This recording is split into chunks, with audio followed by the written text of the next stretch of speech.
Praise the Lord. கர்த்தருக்கு ஸ்தோத்திரம். As most of you will already know, today we are studying the Word of God under a central theme, behind the screen. உங்களில் அநேகர் அறிந்திருக்கிற வண்ணமாக நாம் இந்த வேத பாடத்தை திரை மறைவில் என்கிறதான மைய பொருளின் அடிப்படையில் கண்டு கொண்டிருக்கிறோம். There are so many things that we don't know about others. There are so many things that others don't know about us. நம்மை குறித்து மற்றவர்கள் பல காரியங்கள் அறியாதிருக்கிறார்கள். நமக்கும் மற்றவர்களை குறித்து பல காரியங்கள் அறியாமல் இருக்கிறோம். There are so many things that exist around us which our five senses cannot perceive. நம்மை சுற்றிலும் அநேக காரியங்கள் உண்டு. அவைகளால் இந்த நம்முடைய ஐம்புலன்களினாலே அவைகளை நம்மால் அறிந்து கொள்ள முடிகிறதில்லை. So we have been seeing various screens that exist in the world. We know only what is in front and we don't know what is behind. இந்த உலகத்திலே அநேக திரைகள் உண்டு என்று நாம் அறிந்திருக்கிறோம். திரைக்கு முன்பால் இருக்கிறதான காரியங்கள் நாம் அறிகிறோம். திரைக்கு பின்பாக அந்த மறைவில் இருக்கிற காரியங்களை நம்மால் அறியாமல் இருக்கிறோம். I'm not going to repeat the screens that we saw in the previous days. கடந்த நாட்களில் கண்டதான திரைகளை நான் திரும்பமாக சொல்ல போவதில்லை. Today we will see two or if possible three screens. இன்றைக்கு 2 அல்லது முடியுமானால் 3 திரைகளை குறித்து நாம் காண்போம். Shall we turn to Psalm 55? சங்கீதம் 55 and read verse 20 and 21. 20 21 வசனங்கள். அவன் தன்னோடே சமாதானமாய் இருந்தவர்களுக்கு விரோதமாய் தன் கையை நீட்டி தன் உடன்படிக்கையை மீறி நடந்தான். அவன் வாயின் சொற்கள் வெண்ணெய் போல மெதுவானவைகள், அவன் இருதயமோ யுத்தம். அவன் வார்த்தைகள் எண்ணெயிலும் மிருதுவானவைகள், ஆனாலும் அவைகள் உருவின பட்டயங்கள். He had put forth his hands against such as be at peace with him. He had broken his covenant. The words of his mouth were smoother than butter, but war was within his heart. His words were softer than oil, yet were they drawn swords. Praise the Lord. கர்த்தருக்கு ஸ்தோத்திரம். Very soon, very shortly, all the governments in this world are going to merge and the world is going to become a global one world government. அதி சீக்கிரமாக எல்லா தேசங்களும் ஒன்றாக இணைக்கப்பட்டு முழு உலகமும் உலக அரசாங்கம் என்கிறதான அந்த அடிப்படையில் வரப்போகிறது. And it's not going to be democracy anymore. It's going to be a dictatorship once again. அதற்கு பின்பு எந்த விதமான சுயாட்சியும் இருக்காது, சர்வாதிகாரமே காணப்படும். ஜனநாயகம் இருக்காது, சர்வாதிகாரமே காணப்படும். One man is going to rule the world. ஒரு மனிதன் முழு உலகத்தையும் ஆளப் போகிறான். The Bible says that he is going to come into power, and in the world around us we see how things are getting ready for his emergence. அவன் வேதம் சொல்லுகிறது, அவன் வேதத்தை ஆள வரப்போகிறான். எப்படி காரியங்கள் எல்லாம் அதற்கேற்ற வண்ணமாக அமைந்து கொண்டிருக்கிறது என்பதை நம்மால் காண முடியும். These two verses that we read, நாம் வாசித்ததான இந்த 2 வசனங்களும் reveal his character. அவனுடைய சுவாபத்தை அது வெளிப்படுத்துகிறது. He comes into power by making a covenant, but then in the middle he will break the covenant. அவன் ஆளுகைக்கு வருவதற்காக ஒரு உடன்படிக்கையை செய்து அப்படி ஆளுகைக்கு வருவான். ஆளுகைக்கு வந்த மாத்திரத்தில் தன்னுடைய உடன்படிக்கையை அவன் உடைத்து போடுவான். When he speaks in front, his words are smoother than butter and softer than oil, but behind the screen there is war in his heart. அவன் பேசும் பொழுது அவன் வாயின் சொற்கள் வெண்ணெய் போல மெதுவானவைகளாக இருக்கிறது, அவன் வார்த்தைகள் எண்ணெயிலும் மிருதுவாய் இருக்கிறது.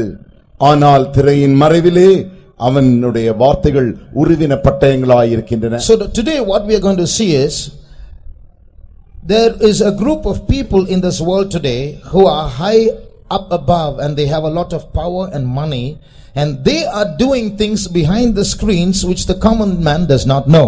இன்றைக்கு நாம் காணப்போகிற காரியம், தேசத்திலே ஒரு கூட்டம் நல்ல ஐஸ்வர்யவான்கள், தேறின ஞானமுள்ள ஐஸ்வர்யவான்களின் கூட்டம் இருக்கிறது. அவர்கள் இந்த முழு உலகத்தையும் தங்களுடைய கட்டுக்குள் கொண்டு வந்து அப்படி செய்து கொண்டிருக்கிறார்கள். அந்த காரியத்தை அவர்கள் திரையின் மறைவிலே செய்து கொண்டிருக்கிறார்கள். So the common man does not know what's going on. ஆகையினாலே ஒரு சாதாரண மனுஷனுக்கு என்ன நடக்கிறது என்று அவன் அறியாதிருக்கிறான். So today, in the light of the word of God and by seeing a few current events, we are going to see what is happening in this world behind the screen which the common man is ignorant about. இன்றைக்கு வேதத்தின் வெளிச்சத்திலும் இன்றைக்கு நடக்கிறதான உலக சம்பவங்களை வைத்து நாம் காணும் பொழுது எப்படி ஒரு சாதாரண மனுஷனுக்கு அறியாமல் அந்த திரையின் மறைவிலே அவர்கள் செய்கிற காரியங்கள் நாம் கண்டுகொள்ளலாம். Let's turn to Daniel chapter 2. தானியேலின் புஸ்தகம் 2ஆம் அதிகாரத்துக்கு நம்முடைய வேதத்தை திருப்புவோமாக. And read verse 31. 31ஆம் வசனம். ராஜாவே, நீர் ஒரு பெரிய சிலையை கண்டீர். அந்த பெரிய சிலை மிகுந்த பிரகாசம் உள்ளதாயிருந்தது. அது உமக்கு எதிரே நின்றது. அதன் ரூபம் பயங்கரமாயிருந்தது.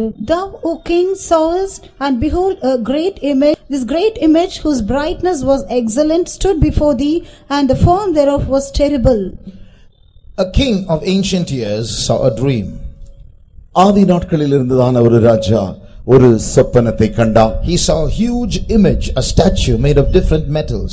அவன் பல உலோகங்களிலான பெரிய ஒரு சிலையை அதிலே கண்டான். I'm not going into the details of it. There is plenty to describe in it, but in the gist of it is that statue represents the kingdoms of this world. அதை நான் விவரித்து சொல்ல முடியாது, விவரிக்க நிறைய காரியங்கள் உண்டு. என்றாலுமோ அவன் கண்டதான அந்த சிலையானது பல உலோகங்களினாலே பல ராஜ்யங்களை அது வெளிப்படுத்துகிறதா இருக்கிறது. So the various metals that were on that image represent the various empires that ruled from the ancient world till today. அந்த சிலையிலே அவன் கண்டதான பல உலோகங்களுடையதான அந்த சிலையானது பல ராஜ்யங்கள் ஆதி நாட்களிலிருந்து இந்நாள் வரைக்கும் வருகிறதான பல ராஜ்யங்களை அங்கே நம்மால் காண முடியும். Now what we read about this image is two things. இந்த சிலை குறித்து நாம் வாசிக்கிற காரியம் இரண்டு காரியங்கள். Its brightness was excellent. It's not there in Tamil. Its brightness was excellent and its form was terrible. அந்த சிலையானது தமிழிலே பெரிய சிலையாக பிரகாசமுள்ளதா இருந்தது என்று சொல்லப்பட்டிருக்கிறது. ஆங்கிலத்தின்படி அது சிறப்பான பிரகாசமுள்ளதாயும் பயங்கரமாயும் இருந்தது. So these are two opposing things. On one side it's bright and excellent, on the other side it's terrible. இரண்டு எதிர்மறையான காரியங்கள். ஒரு பக்கத்திலே அது சிறப்புள்ள பிரகாசமுள்ளதாயிருக்கிறது, மறுபக்கத்திலே அதே சிலை பயங்கரமாயிருக்கிறது. So just think of that. It's attractive at the same time scary. யோசித்து பாருங்கள். ஒரு பக்கத்தில் அது ஈர்க்கக்கூடியதா இருக்கிறது, கவர்ச்சிக்க கூடியதா இருக்கிறது, மறுபக்கத்திலோ அது பயமுறுத்தக்கூடியதா இருக்கிறது. Now we are going to see what's happening in this world, which in front is attractive, but behind the screen scary things are going on. நம்ம என்ன காண போகிறோம் என்றால், எப்படி இந்த உலகமானது இந்த திரைக்கு முன்பாக அநேக காரியங்கள் கவர்ச்சிக்க கூடியதா இருக்கிறது, ஆனால் திரைக்கு பின்போ அதே உலக காரியங்கள் பயங்கரமாயிருக்கிறது. In the past 2 or 3 centuries, some secret societies have been formed.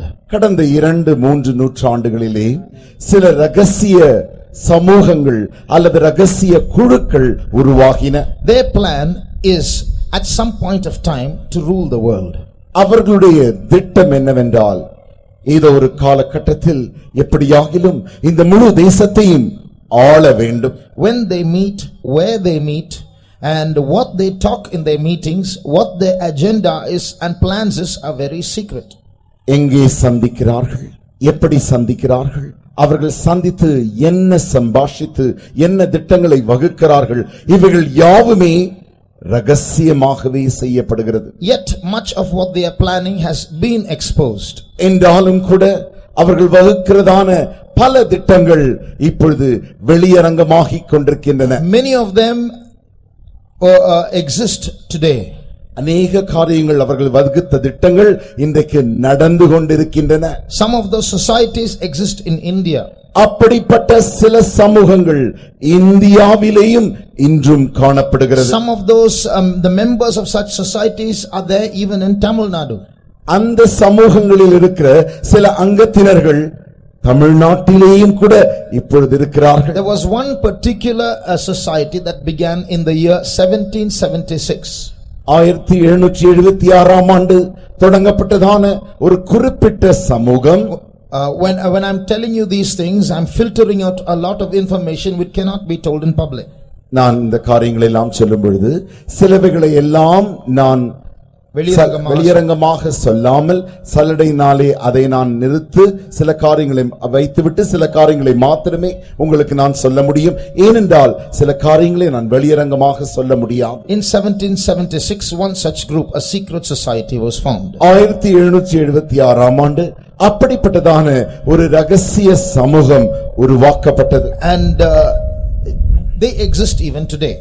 அவர்கள் இன்றைக்கும் இருக்கிறார்கள். Their agenda, their plan is, after many years, even if it takes a few decades or centuries, ultimately this group should come into power and take control of the world. அவர்களுடைய திட்டம் என்னவென்றால், பல ஆண்டுகள் கழித்து, ஏன் நூற்றாண்டுகளும் கழித்து, எப்படியாகிலும் அவர்கள் இந்த தேசத்தையும் உலகத்தை தன்னுடைய ஆளுகைக்கு கீழே கொண்டு வரும்படியாக.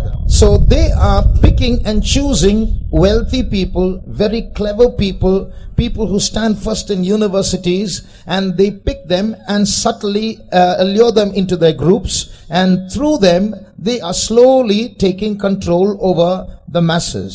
அவர்கள் என்ன செய்கிறார்கள் என்றால், திட்டத்தின் ஒரு பகுதியாக மிக மிக பெரிய ஐஸ்வர்யவான்களை, மிக மிக நன்றாக படித்து தேர்ந்த ஞானிகளை அவர்கள் தேர்ந்தெடுத்து அப்படிப்பட்டவர்களை எல்லாம் தங்களுடைய குழுக்களிலே அதிகாரமுடையவர்களாக அவர்கள் உருவாக்கி கொண்டிருக்கிறார்கள். Some things that I tell you, you won't even believe that it is true, but there are genuine sources that will prove it.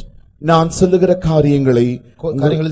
சில காரியங்களில் சிலவைகள் உங்களுக்கு இது உண்மைதானா என்கிறதான ஒரு கேள்வி எழும்பும்.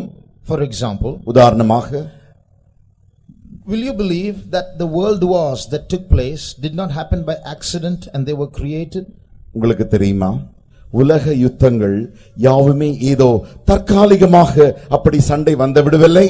அவைகள் யாவுமே முன்னறிவாகவே அவைகள் திட்டம் வகுத்து அப்படி யுத்தங்கள் வந்தன. The first two world wars, முதல் இரண்டு உலக மகா யுத்தங்கள், they did not happen by chance, they were created. அவைகள் இரண்டுமே ஏதோ ஒரு தற்காலிகமாக அப்படி வந்துவிடவில்லை, தற்செயலாக வந்துவிடவில்லை, அவைகள் திட்டம் வகுத்தே வந்தன. So it did not happen because two nations fought against it. The nations were made to fight. இரண்டு தேசங்கள் ஏதோ சண்டையிட்டபடினாலே அப்படி உலக யுத்தங்கள் வரவில்லை, மாறாக they were made to fight. அவர்கள் சண்டையிடும்படிக்கு அப்படி அவர்களை சண்டையிடும்படிக்கே செய்தார்கள். So there are powerful people who are doing this. இப்படிப்பட்ட காரியங்களை சக்தி வாய்ந்த சில ஜனம் உண்டு, கூட்டம் உண்டு, அவர்கள் இப்படி செய்கிறார்கள். I can speak many things about this, but there's no time. அதை குறித்து நான் अनेक காரியங்களை பேச முடியும், ஆனால் நமக்கு நேரம் போதாது. So that group that I told you about that was formed in 1776 exists even today. 1776 தொடங்கப்பட்டதான அந்த சமூக குழு இன்றைக்கும் இருக்கிறது. If you can get an American $1 bill, நீங்கள் அமெரிக்க அவருடைய பணம் இருக்கிறதே, அந்த $1 நோட்டை நீங்கள் எடுத்து பார்த்தால், if you look at the back side, பிற்பக்கமாக அந்த நோட்டை நீங்கள் திருப்பி பார்த்தால், the symbol of this group that I told you about is there. நான் சொன்னேனே, இந்த சமூக குழுவின் அவர்களுடைய அடையாள குறி அந்த $1 நோட்டு புத்தகத்தில் நோட்டிலே இருக்கிறது. And there is a pyramid there in that picture, in that symbol. அந்த நீங்கள் அடையாளத்தில் பார்க்கும் பொழுது அங்கே ஒரு கோபுரம் இருக்கிறது. And at the bottom, at the footstone of the pyramid, you will see in Latin numerals, Roman numerals 1776. அந்த கோபுரத்தின் அடித்தளத்தை நீங்கள் பார்க்கும் பொழுது ஒரு கல் இருக்கிறது. அந்த கல்லிலே 1776 என்கிறதான அந்த வருடத்தின் எண் பதிக்கப்பட்டிருக்கிறது. So how did this secret society's symbol come on the US $1 note? எப்படி இந்த ரகசிய சமூக குழுவின் அடையாளமானது $1 ரூபாய் இருக்கிறது, $1 நோட் இருக்கிறதே, அதிலே எப்படி பதிவானது? So it means some of their members are there in the higher rungs of the government. அதன் அர்த்தம் என்னவென்றால் இந்த சமூகத்தில் இருக்கிற சில அங்கத்தினர்கள் அமெரிக்க அரசாங்கத்தின் உயர் அதிகாரிகளாக ஆங்காங்கே இருக்கிறார்கள். Now these groups, they are slowly going to facilitate the Antichrist to come into power. இந்த சமூகங்கள் தான் கொஞ்சம் கொஞ்சமாக அந்திகிறிஸ்து ஆளுகைக்கு வரும்படி அவைகள் செய்கின்றன. So these people in front, they are very good at entertaining others and keeping others occupied with a lot of fun in this world, while behind they are doing terrible things. இந்த சமூகங்கள் என்ன செய்கின்றன என்னவென்றால், திரைக்கு முன்பாக மற்றவர்களுக்கு மிக கவர்ச்சியாக மற்றவர்கள் யாவருமே நன்றாக அனுபவிக்கக்கூடிய கேளிக்கைகளாக நன்றாக செய்து கொண்டிருக்கிறார்கள். But behind the screen they are doing terrible things. ஆனால் திரைக்கு மறைவிலோ அவர்கள் பயங்கரமானவைகளை செய்கிறார்கள். Excellent in front, terrible behind. முன்பாய் பார்க்கும் பொழுது மிக சிறப்பாக இருக்கிறார்கள், மேன்மையாக காணப்படுகிறது. ஆனால் மறைவிலோ அவைகள் பயங்கரமாக இருக்கின்றன. For example, உதாரணமாக, many of you would have heard the name Walt Disney. அநேகருக்கு வால்ட் டிஸ்னி என்கிறதான பெயரை நீங்கள் கேள்விப்பட்டிருக்கலாம். So many Walt Disney comics come out. அநேக வால்ட் டிஸ்னி சிரிப்பொலிகள் வந்து கொண்டிருக்கின்றன. Mickey Mouse, Donald Duck, and so many movies come from the Disney productions. இந்த டிஸ்னியாலே தொடங்கப்பட்டதான சில சினிமாக்களும் உண்டு.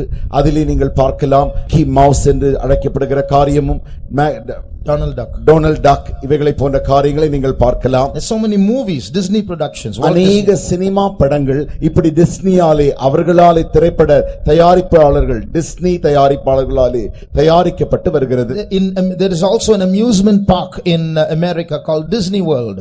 அது மாத்திரமல்ல, களிப்பு பூங்கா என்கிறதான அமெரிக்காவிலே டிஸ்னி வேர்ல்ட், டிஸ்னி உலகம் என்கிறதான அழைக்கப்படுகிற ஒரு பூங்காவும் அமெரிக்க தேசத்தில் இருக்கிறது. Walt Disney is a very nice man. He wants to make everybody happy, so he is having all these entertainments. Walt Disney என்று அழைக்கப்படுகிறவர் மிக நல்லவர். அவர் எல்லாரையுமே சந்தோஷமாக்கும்படிக்கு அப்படி செய்கிறார். So in front, his brightness is excellent. அவர், நீங்கள் முகமாய் அந்த திரைக்கு முன்பாக பார்க்கும் பொழுது அந்த பிரகாசமானது சிறப்பாக அழகாய் இருக்கிறது. But behind, திரையின் மறைவிலோ, if you look at Walt Disney's signature, நீங்கள் வால்ட் டிஸ்னி அவர்களுடைய கையொப்பத்தை நீங்கள் பார்த்தால், in Walt, in his signature there are 3 6s hidden, and in Disney, in his signature 3 6s are hidden. அவர் வால்ட் டிஸ்னி என்று கையெழுத்திடுகிறார். அந்த Walt என்கிறதான அந்த வார்த்தைக்குள்ளே 3 ஆறுகள் மறைந்திருக்கின்றன. டிஸ்னி என்கிறதான அந்த கையெழுத்து பதத்திற்குள் 3 ஆறுகள் மறைக்கப்பட்டிருக்கின்றன. This man who wants to make everybody happy, why is he having 2 pairs of 666 in his signature? எல்லாரையுமே சந்தோஷமாக்க வேண்டும் என்று நினைக்கிறதான இந்த மனிதனுக்கு ஏன் தன்னுடைய கையெழுத்திலே 2 வார்த்தைகளிலுமே 666 என்கிறதான எண் வரும்படி செய்திருக்கிறார்? Because nobody knows the backside of his life. ஏனென்றால் அவருடைய வாழ்க்கையின் பிற்பகுதியை, அந்த மறைந்த பகுதியை ஒருவரும் அறியாமல் இருக்கிறார். When he was alive, he was involved in Satanism. அவர் உயிரோடு இருந்த காலத்திலே சாத்தானின் அந்த காரியம் என்கிறதான அந்த குழுவிலே அவர் அங்கத்தினராயிருந்தார். He had contact with evil spirits. அவருக்கு பொல்லாத ஆவிகளோடு தொடர்பு இருந்தது. In front he was an entertainer, behind the screen he was a very wicked man. முன் பக்கத்திலே அவர் மற்றவர்களுக்கு யாவருக்கும் கேளிக்கை ஊட்டுகிறவராக இருந்தார். ஆனால் பிற்பக்கத்திலோ, அந்த மறைந்த பக்கத்திலோ அவர் பயங்கரமானவராய் இருந்தார். So in his movies and in his books there are so many symbols and so many pictures that he brings out, which when we normally read we won't realize, but they have deeper inner diabolic devilish meanings which only some people will understand. அவருடைய புத்தகங்களிலோ அல்லது அவருடைய படங்களிலோ நீங்கள் பார்த்தால் எந்த ஒரு சாதாரண மனுஷர் யாருமே அதை புரிந்து கொள்ள முடியாது. அவைகள் யாவுமே சாதாரணமாய் தோன்றும். ஆனால் மறைவிலோ, அவைகளுக்கு மறைவிலோ நீங்கள் பார்த்தால் there are what did I say there's so much of devilish things behind. பிசாசின் அநேக காரியங்கள் அதிலே மறைந்து காணப்படுகிறது. So in front they are busy making everyone happy, but behind they are wicked. So why are they making everyone happy? முன்பக்கத்தில் பார்த்தால் எல்லாரையுமே சந்தோஷமாக்கும்படி அவர்கள் செய்கிறார்களே, ஏன் எல்லாரையும் சந்தோஷமாக்கும்படி செய்கிறார்கள்? So that they can distract the public, distract the masses, keep them engaged by enjoying a lot of fun in this world while they can get ready to rule. ஏனென்றால் மறைமுகமாக ஜனங்கள் யாவரையும் தங்களுடைய அந்த அவர்களுடைய கவன ஈர்ப்பை திருப்பிவிட்டு மறைமுகமாக அவர்கள் தங்கள் காரியத்தை செய்து ஜனத்தை ஆளும்படியாக, and by providing fun and so much of entertainment, they will turn their attention. இப்படி கேளிக்கைகளை எல்லாம் கொடுத்து ஜனங்களுடைய கவனத்தை அப்படியே திருப்பி விடுவார்கள். But behind they are getting ready to rule the world.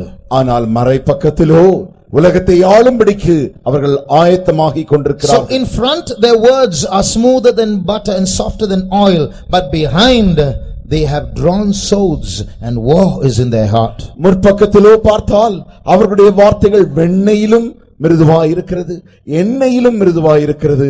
ஆனால் பிற்பக்கத்திலோ பார்த்தால் அவைகள் உருவின பட்டயங்களாய் ஆயத்தமாகிக் கொண்டிருக்கின்றன. I won't mention the name, but there's a small group of very rich and elite people in the top rung various parts of the world. Say maybe 150 or 200 families, that's all. They get together often and make plans and how to change the world, how to create wars and so on. உலகத்திலே மொத்த உலகத்தையும் எடுத்துக்கொண்டால் 150 குடும்பங்கள் இருக்கும். அவைகள்தான் மிக மிக பலம் வாய்ந்த மிக மிக ஐஸ்வர்யமான அந்த கூட்டத்தார் ரகசியமாக திட்டங்களை வகுத்துக் கொண்டு எப்படி தேசத்தை ஆள வேண்டும் என்று அவர்கள் தான் செய்து கொண்டிருக்கிறார்கள். ஆனால் அந்த குழுவினை நான் உங்களுக்கு சொல்ல முடியாது. They also plan how to create wars, எப்படி யுத்தங்களை உண்டாக்க வேண்டும் என்று அவர்கள் திட்டம் வகுத்துக் கொண்டிருக்கிறார்கள். how to increase prices in the world so that people can become more dependent, we can have control over them. எப்படி விலையேற்றத்தை கொண்டு வரலாம், ஆகையினாலே ஜனங்கள் உடனடியாக இப்படி அவர்கள் சார்ந்து கொள்ளுவார்கள், அப்படி ஜனத்தை தங்களுடைய கட்டுக்குள் கொண்டு வரும்படியாக அவர்களே செய்கிறார்கள். Next, அடுத்தபடியாக there are some movie actors, sports stars, pop stars, singers and even politicians who use this symbol very often. நீங்கள் பார்த்தால் பெரிய பெரிய பட நடிகர்கள், நடிகைகள், பாடகிகள், உலக பிரபலமானவர்கள் அநேக முறை அவர்கள் politicians, sports stars, அரசியல்வாதிகள், விளையாட்டு வீரர்கள், இவர்கள் எல்லாரையும் பார்த்தால் அவர்கள் அடிக்கடி உபயோகிக்கிறதான ஒரு அடையாளம் இப்படி காட்டுவார்கள். Maybe you may not have seen them, but they use this. நீங்கள் ஒருவேளை பார்த்திருக்க மாட்டீர்கள், என்றாலுமோ அடிக்கடி அவர்கள் இப்படி சொல்லுவார்கள். We all use this, isn't it? நாமும் கூட இப்படி உபயோகிக்கிறோம் அல்லவா? This means very good, excellent, a sign of appreciation. இது மிக மிக நல்லது, பாராட்டப்படத்தக்கது, மிக மிக நல்லது என்று போற்றப்படத்தக்கது. அதற்குத்தான் நம்ம இப்படி சொல்லுவோம் அல்லவா? In front of the screen this is excellent. திரைக்கு முன்பாக இது சிறப்பானது அல்லது மேன்மையானது. But you know why those people are doing this? ஆனால் உங்களுக்கு தெரியுமா ஏன் அந்த கூட்டத்தாரும் இப்படி காண்பிக்கிறார்கள்? Here you see this is 6 6 6. இப்படி நீங்கள் வைக்கும் பொழுது பாருங்கள், 6 எண்ணை வரைய முடிகிறதா?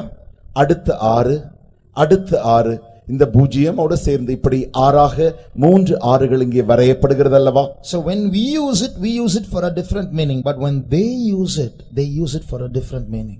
நாம் இதை உபயோகிக்கும் பொழுது வேறு அர்த்தத்தில் நாம் உபயோகிக்கிறோம், ஆனால் அவர்கள் இதை உபயோகிக்கும் பொழுது அவர்களும் வேறு அர்த்தத்திலே உபயோகிக்கிறார்கள்.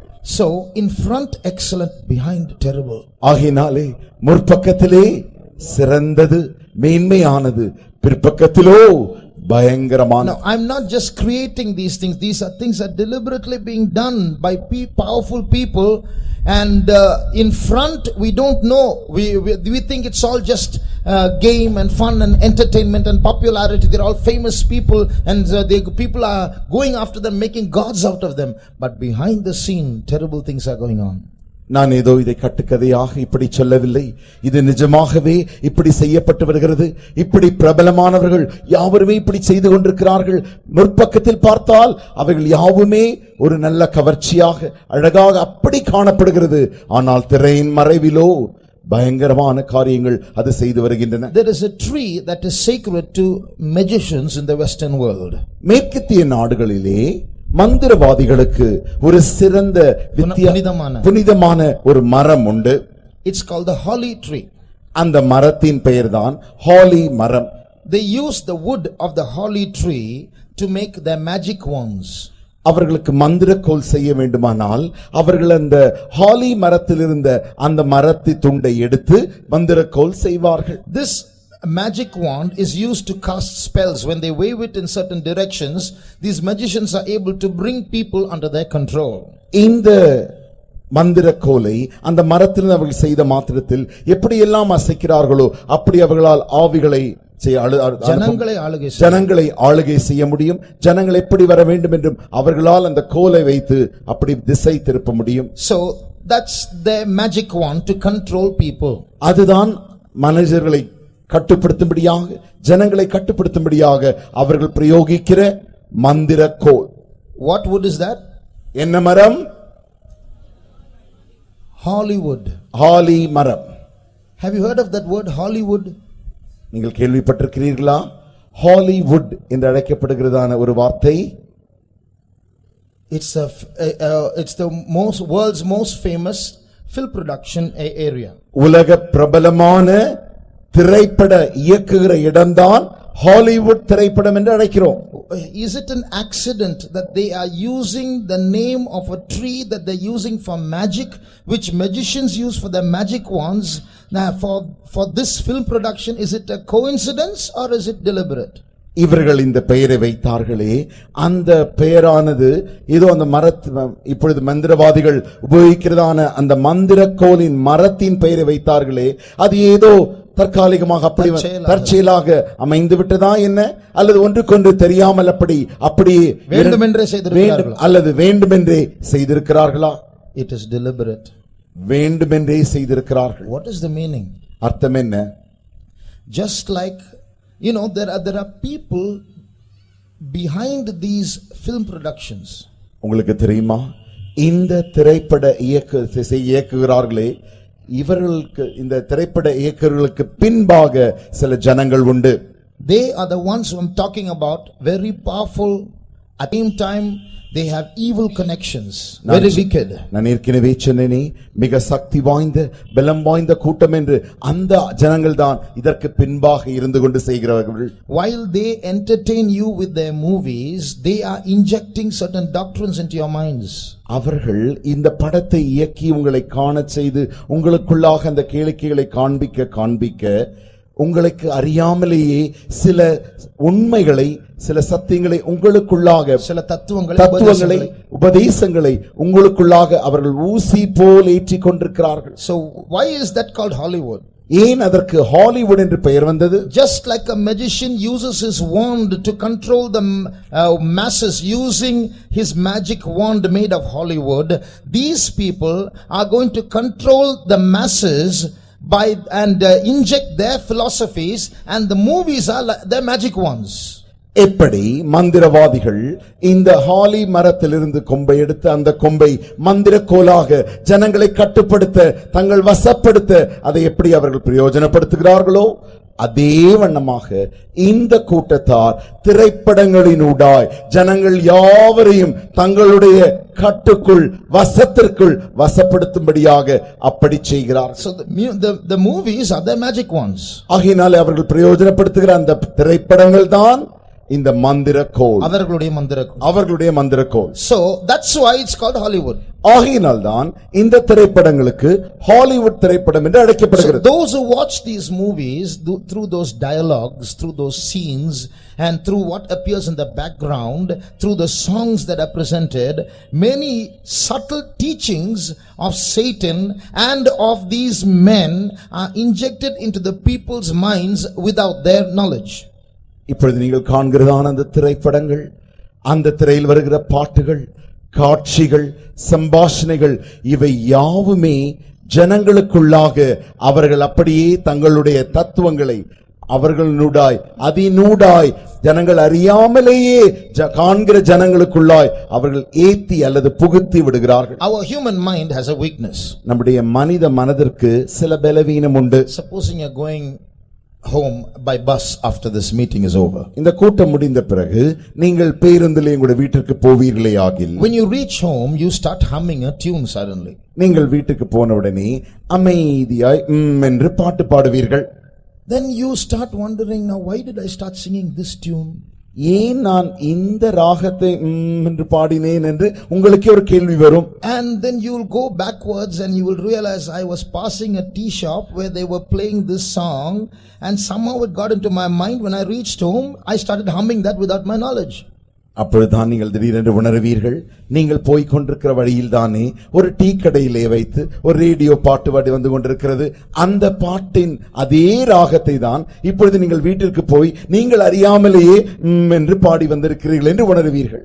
So without your knowledge it got inside you. You didn't go and listen to that song consciously. While you passed by, without your knowledge it got into your mind. That's called subliminal entry. And then when you get home you start humming that, it comes out. உங்களை அறியாமலேயே நீங்கள் போய் tea கடையில் வேண்டும் என்று நின்று அந்த பாட்டு வேண்டும் என்று கேட்கிறதில்லை. உங்களை அறியாமலே நீங்கள் அப்படி போய் கொண்டிருக்கும் பொழுது அந்த பாட்டு உங்களுடைய மனதிற்குள் வந்து அந்த ராகமானது இப்பொழுது உங்களுக்குள் இசைத்துக் கொண்டே இருக்கிறது. அதுதான் தந்திரமாய் செலுத்தப்படுகிற காரியம். So that's the weakness of the mind. Without consciously taking inside, things can get inside your mind without your knowing it. அதுதான் மனிதனுடைய மனதில் இருக்கிற பலவீனம். அறிந்து ஏற்றுக்கொள்ளாதபடி அறியாமலேயே அது தானாய் உள்ளே வந்து அப்படியே புகுந்து விடுகிறது. Using this psychological weakness of man, these movie makers will slowly insert these philosophies into human minds as they watch those movies without their knowing it. இந்த மனோ தத்துவத்தை பிரயோஜனப்படுத்தி திரைப்படத்தை இயக்கிறதான இந்த திரைப்படக்காரர்கள் என்ன செய்கிறார்கள் என்றால், அவர்களுடைய திரைப்படங்களினூடாய் மனிதர்கள் அறியாமலேயே அவர்களுடைய மனதுக்குள் தங்களுடைய தத்துவங்கள் யாவற்றையும் அப்படியே புகுத்து விடுகிறார்கள். So slowly the masses are thinking just like those controllers want them to think. எப்படி அந்த கட்டில் வைக்க விரும்புகிறார்களோ, அந்த கூட்டம் எப்படி ஜனங்களை நினைக்க வேண்டும் என்று விரும்புகிறார்களோ அப்படியே இப்பொழுது ஜனங்களும் நினைக்க ஆரம்பித்து விடுகிறார்கள். There are many examples. I'll just give you one and pass on. இதற்கு अनेक உதாரணங்கள் உண்டு. ஒன்றை மாத்திரம் சொல்லி நான் கடந்து போக விரும்புகிறேன். Recently Hollywood has been releasing some vampire movies. சமீப காலத்திலே ஹாலிவுட் திரைப்பட இயக்குனர்கள் என்ன செய்தார்கள் என்றால், வேம்பயர் சினிமாக்கள் என்று இரத்த காட்டேரி சினிமாக்கள் என்று சொல்லக்கூடிய அப்படிப்பட்ட சினிமாக்களை அவர்கள் உண்டாக்கினார்கள். So the hero is a vampire. அங்கே நடிக்கிறதான அந்த திரைப்பட ஹீரோ கதாநாயகன் இப்பொழுது ஒரு இரத்த காட்டேரியாக நடிக்கிறான். But outside he is very handsome.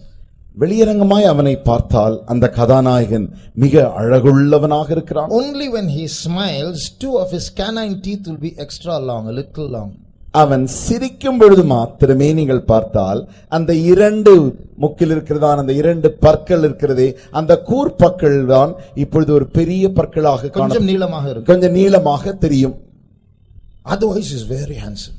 அதை மூடிவிட்டால் அவனை பார்க்கும் பொழுது அழகுள்ளவனாக இருப்பான். So these movies present him as a very good man, and girls are going after him and so on.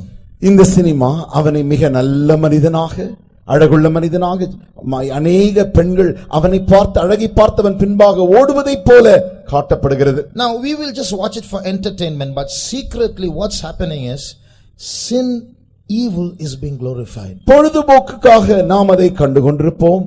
ஆனால் என்ன நடக்கிறது என்றால், தந்திரமாக பொல்லாப்பு பாவமானது பிரவேசித்து விடுகிறது, மகிமைப்படுகிறது. So there's a subtle message there. Even if he is a blood sucker, he is good. அங்கே ஒரு தந்திரமான வஞ்சக செய்தி. அவன் ஒரு இரத்த காட்டேரியாக இருந்தாலும் கூட நல்லவனாக காட்டப்படுகிறான். So when the real blood sucking antichrist comes, everyone will say he is still good. உண்மையான இரத்த காட்டேரியாக அந்தி கிறிஸ்து வந்தபொழுது கூட வரும்பொழுது கூட அவர்கள் சொல்லுவார்கள் இவன் நல்லவன்தான். So finally what will happen? They are slowly preparing people's minds to accept evil as good, as something very glorious and something admirable. அவன் கொஞ்சம் கொஞ்சமாக ஜனங்களுடைய மனதை எப்படி ஆயத்தப்படுத்துகிறான் என்றால் பொல்லாப்பையே தீமையே மிக நல்லது, அது கவர்ச்சிகரமானது என்று அப்படியே ஏற்றுக்கொள்ளும்படிக்கு அப்படி அவர்களுடைய மனதை அவர்கள் மாற்றிக்கொண்டிருக்கிறார்கள். So see what's happening. Nobody knows this. Everybody is so happy by watching these movies, and while they are watching, it's excellent in front and terrible behind. ஜனங்கள் இதை அறியாமல் பொழுதுபோக்குக்காக சினிமாக்களை காணும் பொழுது, திரைக்கு முன்பாக பார்க்கும் பொழுது மிக சிறப்பாய் மேன்மையாய் காணப்படுகிறது. Before going on, let's read a verse. நாம் தொடர்ச்சியாக செல்லும் முன்பாக ஒரு வசனத்தை வாசிப்போம். 2 Timothy chapter 3 and verse 13. 2 தீமோத்தேயு 3ஆம் அதிகாரம் 13ஆம் வசனம். பொல்லாதவர்களும் எத்தர்களுமானவர்கள் மோசம் போக்குகிறவர்களாகவும் மோசம் போகிறவர்களுமாகவும் இருந்து மென்மேலும் கேடுள்ளவர்களாவார்கள். But evil men and seducers shall wax worse and worse, deceiving and being deceived. So here we read of a group of evil men. இங்கே நாம் பொல்லாதவர்களை குறித்து நாம் வாசிக்கிறோம். And their agenda is to deceive everyone. அவர்களுடைய முக்கியமான திட்டம் என்னவென்றால் எல்லாரையும் மோசம் போக்க வேண்டும். And while they deceive others, they themselves are being deceived. அவர்கள் மோசம் போக்கும் பொழுது, மற்றவர்களை மோசம் போக்கும் பொழுது அவர்களை மோசம் போகிறவர்களாகவும் இருக்கிறார்கள். So here we just seeing a group of people who are the big shots of this world, the ruling people, the people with money who control and have power. They are the ones entertaining everyone, and through that entertainment they are deceiving everyone, and while deceiving they themselves are being deceived. They don't know it. ஆகையினால் தான் இந்த உலகத்திலே ஒரு கூட்டம் மிக பிரபலமான மிகப்பெரிய பணம் வாய்ந்த பலம் வாய்ந்த ஒரு கூட்டத்தார் முழு ஜனங்களையும் மோசம் போக்கும்படிக்கு அவர்கள் திட்டம் வகுத்து செயல் வகுத்து செய்து கொண்டிருக்கிறார்கள். அப்படி மோசம் போக்கிக் கொண்டிருக்கிற அக்கால கட்டத்தில் தானே அவர்களும் மோசம் போகிறவர்களாகவும் இருக்கிறார்கள். Now they want control over us. அவர்களுக்கு நம்மேல் ஒரு கட்டு அல்லது அதிகாரம் வேண்டும் என்று விரும்புகிறார்கள். To take control over you and me, they have to create some trouble. உங்கள் மேலும் என் மேலும் அவர்கள் அதிகாரம் செலுத்த வேண்டுமானால் ஏதாவது ஒரு பிரச்சனையை உருவாக்க வேண்டும். So if I can create trouble like taking a plane and crashing it into the twin towers and kill many people, பிரச்சனை உண்டாக்கும்படியாக நான் விமானத்தின் மூலமாக இரட்டை கோபுரங்களுக்கு நேராக சென்று அதை நான் தாக்கி இடித்து விடுவேனே ஆகில், whole America will be perplexed. What's happening? Terrorism is increasing. We need security. முழு அமெரிக்க தேசமும் இப்பொழுது கலங்கி போய்விட்டு பயங்கரவாதம் வந்துவிட்டதே, நமக்கு பாதுகாவல் வேண்டுமே, நாம் என்ன செய்யலாம் என்று அவர்கள் யோசிக்க ஆரம்பிக்கிறார்கள். We must stop this terrorism. இந்த பயங்கரவாதத்தை நாம் தடுத்து நிறுத்த வேண்டும். So then what will the government do? அப்படியானால் அரசாங்கம் என்ன செய்யும்? Then we must give identity cards to everybody. எல்லாருக்கும் ஒரு அட்டை கொடுக்கப்பட வேண்டும், அடையாள அட்டை கொடுக்கப்பட வேண்டும். And we must control people. We need more security. நாம் எல்லாரையும் நம்முடைய கட்டுக்குள் அதிகாரத்திற்கு கொண்டு வர வேண்டும், நமக்கு இன்னும் பாதுகாவல் வேண்டும். So in the name of stopping terrorism, in the name of controlling kidnapping and smuggling and so on, everybody is being given identity cards today. எல்லாருக்குமே இன்றைக்கு அடையாள அட்டை ஏன் கொடுக்கப்படுகிறது என்றால் அவர்கள் வைத்திருக்கிற அந்த காரணத்தின் பெயர் என்னவென்றால் பயங்கரவாதம் என்று சொல்லிவிடுவார்கள் அல்லது தீவிரவாதம் என்று சொல்லி இவைகளிலிருந்து காக்கும்படிக்கே அடையாள அட்டை எல்லாருக்கும் கொடுக்க வேண்டும் என்று கொடுக்கிறார்கள். You think terrorists are involved in all these bombings and killings? இப்பொழுது அநேக அணுகுண்டுகள் உடைக்கப்பட்டு அநேகரை கொல்லப்படுகிறார்களே, இவைகள் யாவுமே பயங்கரவாதிகளால் செய்யப்பட்ட காரியமா? Some yes, many no. சிலவைகள் அப்படி நடக்கப்பட்ட சில சம்பவங்கள் ஆம் அவர்களால் செய்யப்பட்டது, ஆனால் சில சம்பவங்கள் அவர்களால் அல்ல. Now Olympics is going on in London. இப்பொழுது ஒலிம்பிக் விளையாட்டு லண்டனிலே நடந்து கொண்டிருக்கிறது. There is a prediction that a bomb is going to explode there also. அங்கேயும் கூட ஒரு வெடிகுண்டு வெடிக்க போகிறது என்று சொல்லிக் கொண்டிருக்கிறார்கள். There are some symbols to that which has already been presented in certain magazines, in certain movies, including the movie 2012 that came a few years ago. அநேக அடையாளங்கள், அடையாள குறிகள் பல காரியங்களிலே, பல இடங்களிலே சினிமாக்களினூடாய் அவைகள் காண்பிக்கப்பட்டன. 2012 என்று அழைக்கப்படுகிற ஒரு திரைப்படத்தினூடாயும் அவைகள் காண்பிக்கப்பட்டன. So what happens is when such mass scale destruction takes place and many die, அப்படிப்பட்டதான ஒரு பெரிய அழிவு வந்து அநேகர் சாகும் பொழுது, many will welcome this security of issuing ID cards and being checked at every post. எல்லாருமே இப்பொழுது அடையாள அட்டை கண்டிப்பாக வேண்டும், எல்லா இடங்களிலும் பாதுகாப்பு சோதனை அநேக இடங்களில் செய்யப்பட வேண்டும் என்று எல்லாருமே அதை வரவேற்று சொல்லுவார். Because we want to be safe, we don't want bombs to be exploding here and there. ஏனென்றால் நாங்கள் எப்படியாகிலும் பாதுகாவலோடு இருக்க வேண்டும், இங்கும் அங்குமாக குண்டுகள் வெடித்து நாங்கள் நாசமடைய கூடாது. But in the name of safety, you come under the control of the higher powers who are ruling this world. பாதுகாவல் என்கிறதான பெயருக்கு கீழே நீங்கள் இப்பொழுது இந்த உலகத்தின் ஆளுகை செய்கிற அந்த கூட்டத்தாரின் அவர்களுடைய கட்டுக்கு கீழாய், அதிகாரத்துக்கு கீழாய் வந்து விடுகிறீர்கள். Today if you go to America and go to work from your house, you leave in the morning and come back in the evening. இன்றைக்கு நீங்கள் அமெரிக்க தேசத்தை எடுத்துக்கொண்டால் காலையில் ஒருவர் வேலைக்கு போகிறார், மாலையில் வந்து அவர் திரும்புகிறார் என்று வைத்துக் கொள்ளுங்கள். In that one day when he goes in that span of one day when he goes to work and comes back, he would have been photographed by at least 300 cameras on the way. அவர் காலையில் வீட்டை விட்டு போய் மாலை திரும்புவதற்கு முன்பாக அவரை பல இடங்களிலே 300 முறை அவர் photo எடுக்கப்படுகிறார்.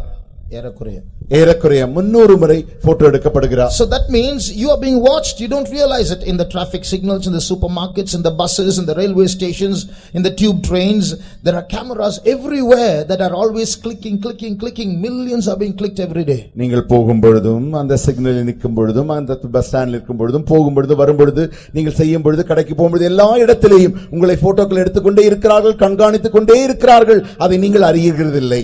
So what is happening is a trap is being laid for the human beings. ஆகையால் என்ன நடக்கிறது என்றால் மனித குலத்திற்கு விரோதமாய் கண்ணியானது வைக்கப்படுகிறது. You are being watched.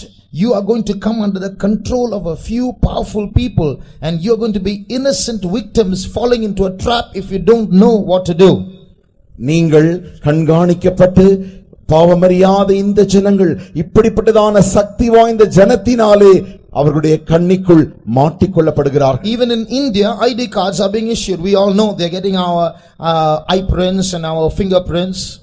இந்தியாவிலும் கூட எல்லாருக்கும் வேண்டும் என்று அடையாள அட்டையை இப்பொழுது தயாரித்துக் கொண்டு வருகிறார்கள்.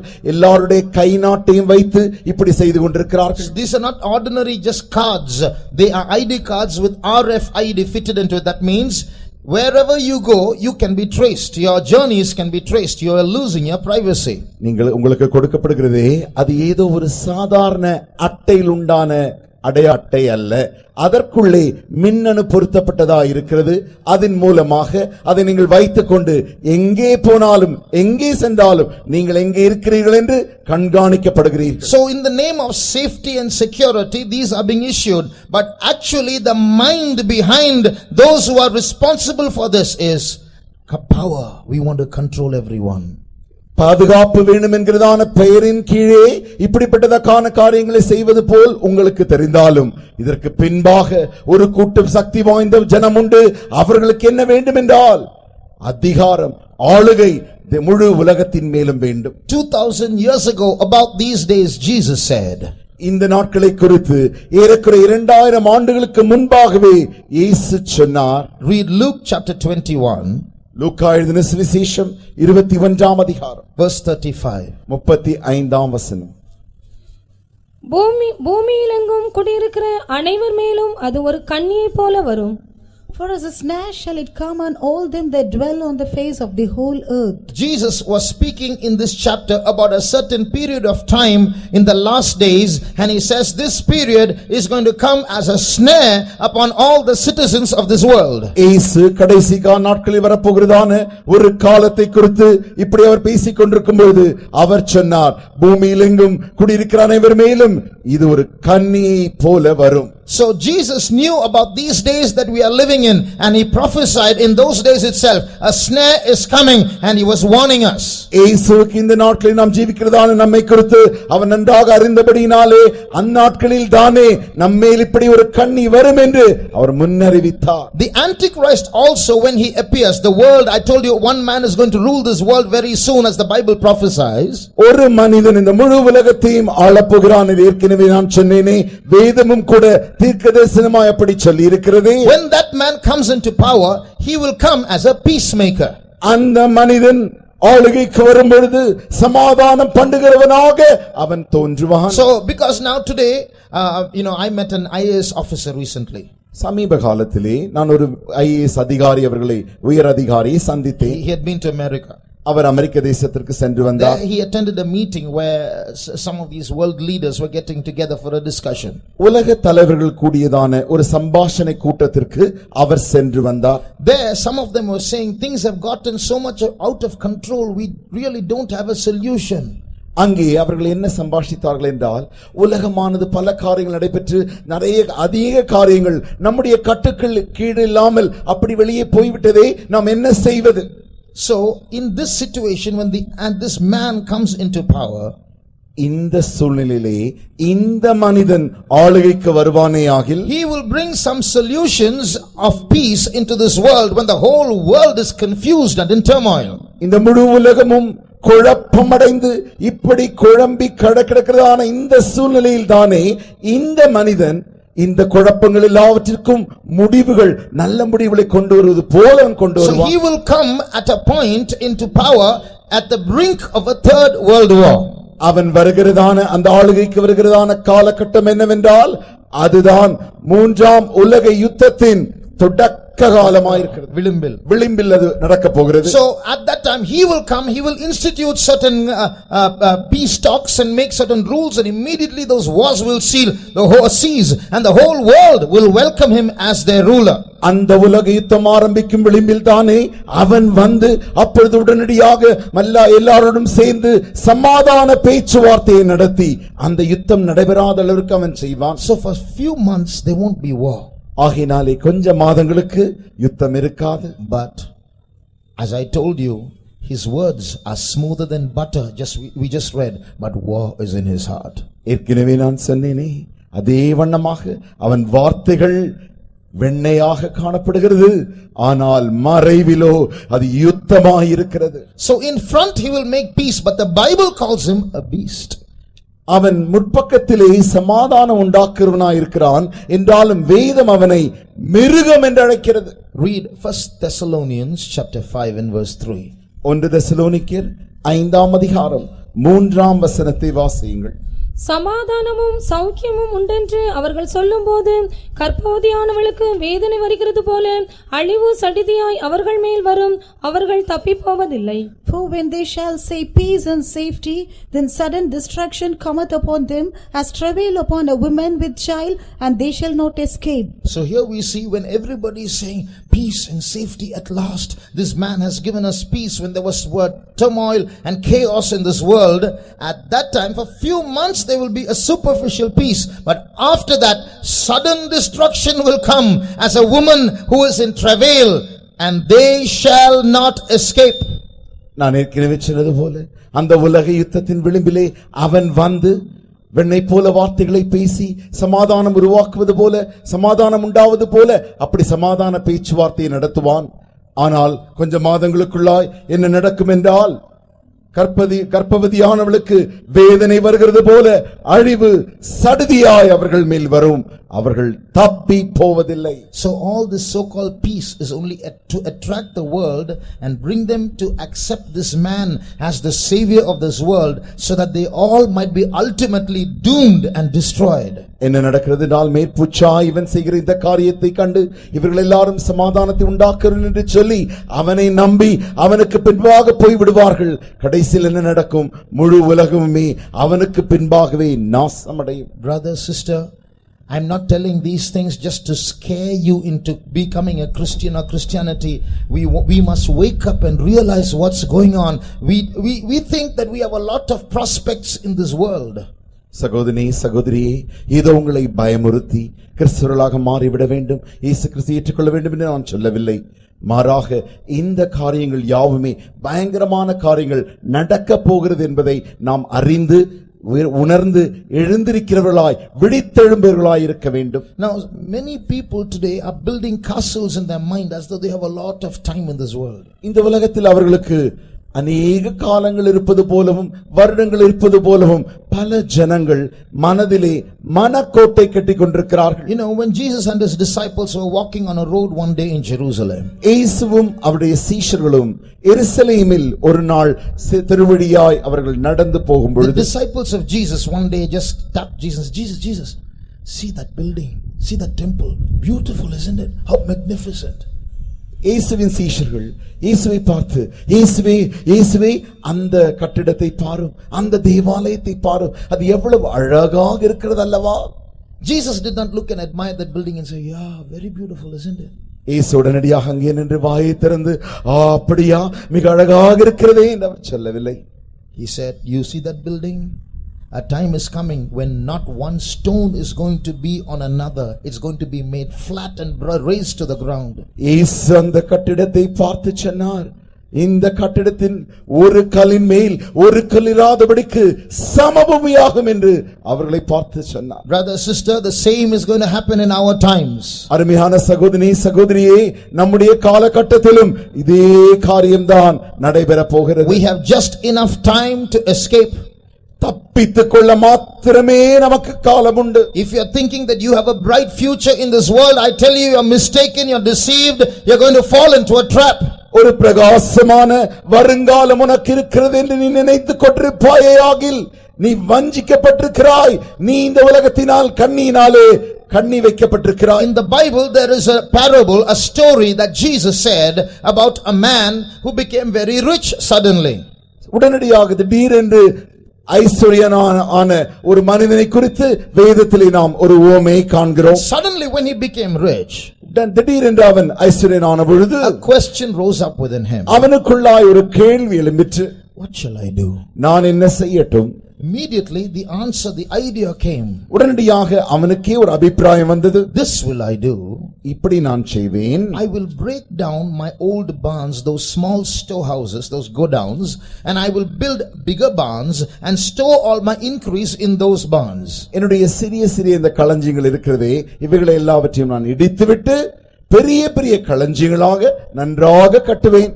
And after I finished all that, அதை நான் கட்டி முடித்த பின்பு I will sit down on my revolving chair and go round and round, and I will tell my soul, you have much goods laid up for many years, so eat, drink, relax, enjoy yourself. அப்பொழுது நான் சுற்று நாற்காலில் உட்கார்ந்து கொண்டு நன்றாக சுற்றி வந்து என் ஆத்துமாவை பார்த்து சொல்வேன், ஆத்துமாவே, உனக்கென்று மிகுந்த ஆசைகள் சேர்த்து வைக்கப்பட்டிருக்கிறது. நீ நன்றாக குடித்து புசித்து திருப்தி அடைந்து களிகூர்ந்து நன்றாக அனுபவித்துக் கொள். Suddenly a voice came down from heaven. திடீரென்று அப்பொழுது உடனடியாய் வானத்திலிருந்து ஒரு சத்தம் உண்டானது. Thou fool, this night your soul will be taken from you. This night you will die. Then whose will those things be which you have heaped up? மதிகேடனே, இன்று இரவு உன்னுடைய ஆத்துமா உன்னிலிருந்து எடுக்கப்படுமே ஆகில் நீ சேர்த்து வைத்த ஆசையை யார் வாரிக்கொள்ளுவான்? My humble request is, don't become a fool like that man. அந்த மனிதனைப் போல நீங்களும் புத்தியினராக வேண்டாம் என்று தாழ்மையுடன் உங்களை வேண்டிக் கொள்கிறேன். When you work, you have to earn money. Do it for survival, but don't live to work. நீங்கள் வேலை செய்யத்தான் வேண்டும். வேலை செய்கிறதுனாலே நீங்கள் வாழ வேண்டும், ஜீவிக்க வேண்டும். தேவைக்கு வேண்டியதான அந்த பணத்திற்காக நீங்கள் வாழ வேண்டும், வேலை செய்ய வேண்டும். அதற்கு மேலாக வேலைக்கென்று நீங்கள் ஜீவித்து விட வேண்டாம். So don't idolize your work and make your career your God and money your ambition. This is not the time to live for that. You're going to fall into a trap if you don't change your mind.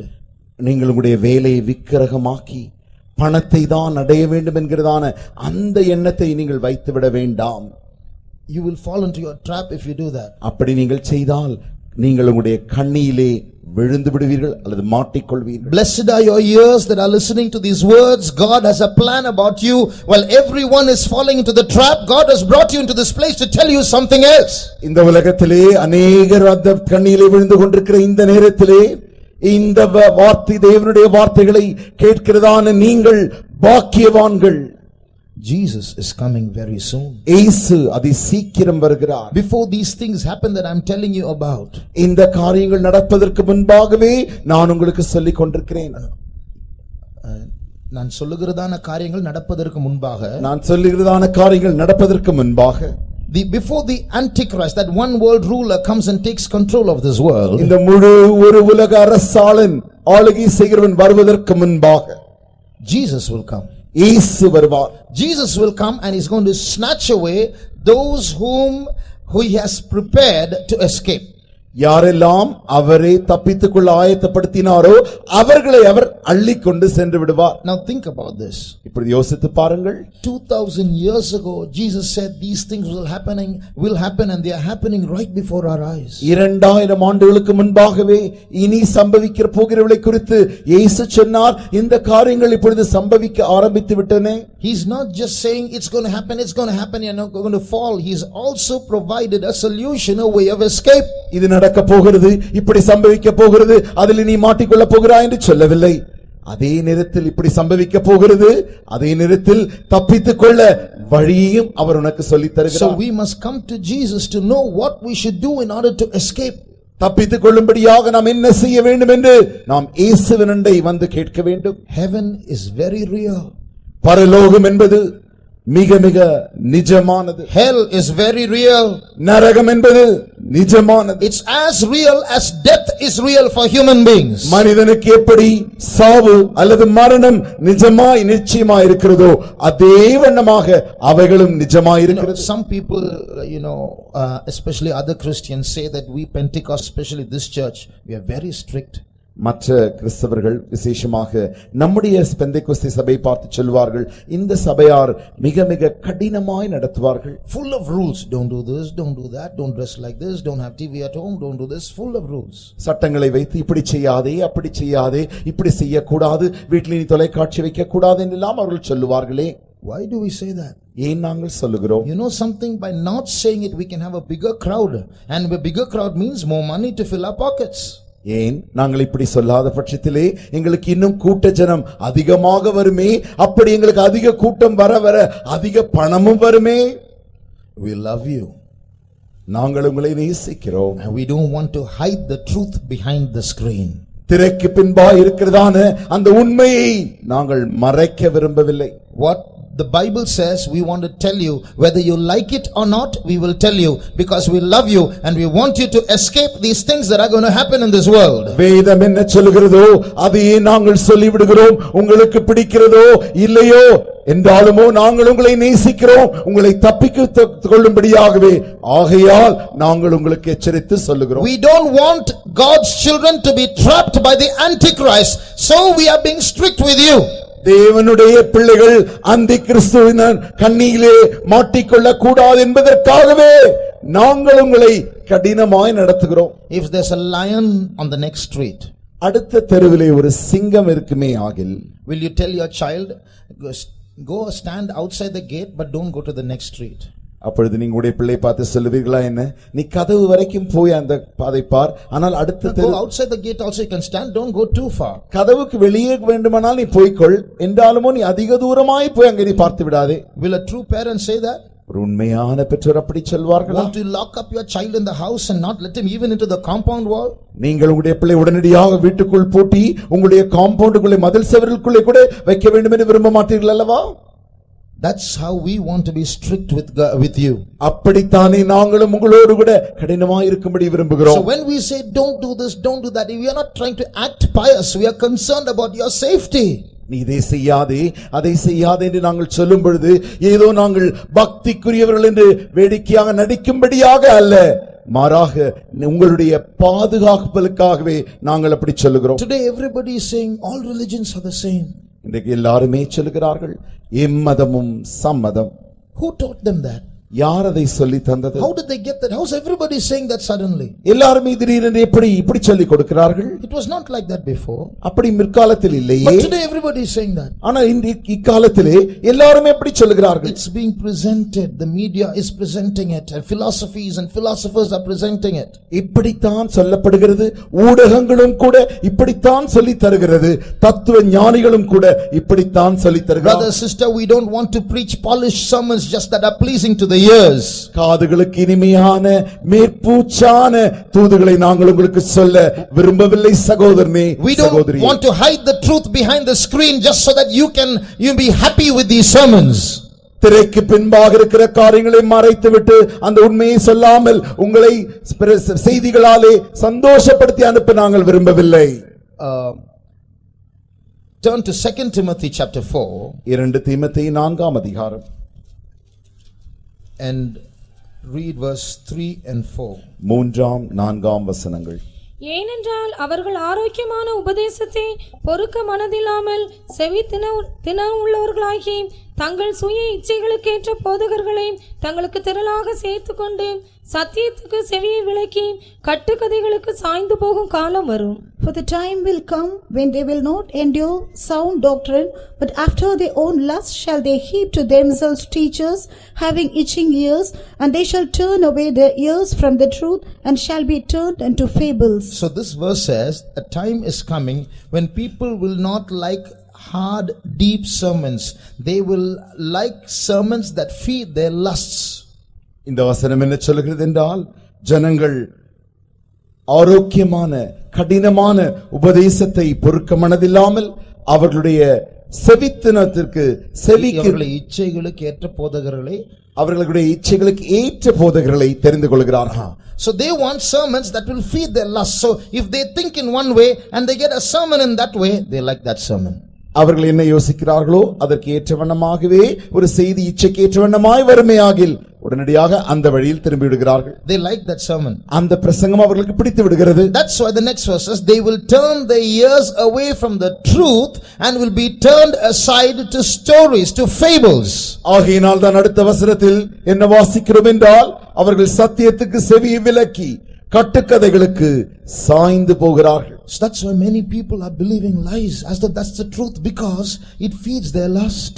அவர்களுடைய இச்சைக்கு அது ஏற்றவண்ணமாக இருக்கிறபடினாலே தான் அநேக பொய்களை கூட அவர்கள் நம்பி அதையே ஏற்றுக்கொள்கிறார்கள். So today many Christians don't like deep sermons. ஆகையினாலே இன்றைக்கு அநேக கிறிஸ்தவர்களுக்கு ஆழமான தேவ செய்திகள் பிடிப்பதில்லை. Many years ago I read in a newspaper.